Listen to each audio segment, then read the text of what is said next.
In this video, we're going to take a look at a logarithmic differentiation problem. I need to be able to take the derivative of this, and using this logarithmic differentiation is probably going to make it a whole lot easier because I've got x raised to a y, all right, and then I'm going to take the natural log of both sides. So I'm going to have natural log of a y is equal to natural log of the x raised to the cotangent of x. All right, now I'm going to do some of my laws of logarithms.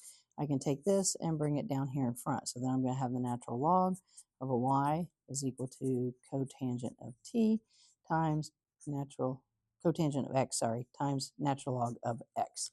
All right, now at this point, I can actually take the derivative. Okay, so over here, I'm just going to have a u prime over u. My u is going to be my y, so I'll have a of x times the derivative of that natural log of x is going to be 1 over x.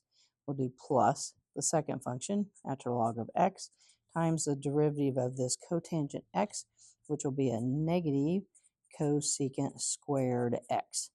All right, now at this point, I'm going to clean this up on this side just a little bit, all right, and take this and multiply both sides by y so that I'm solving for y prime, that derivative.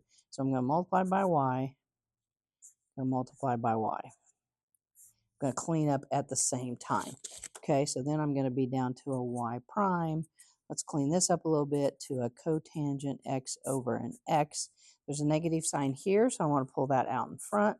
And so a cosecant squared x, and then times that natural log of x. Let's go to square brackets here, and I have a y. The last step would be to plug in, substitute for y what it is, so that your derivative here is all in terms of x. So we'll have a y prime is equal to a cotangent of x over x minus that cosecant squared of x times the natural log of x, replacing y with what it is, x raised to the cotangent of x. All right, how much simplifying you do there on the inside is up to you and what's required for your professor, but for the most part, that right there shows the step for your logarithmic differentiation and clearly has a function here, your derivative function, all in terms of x.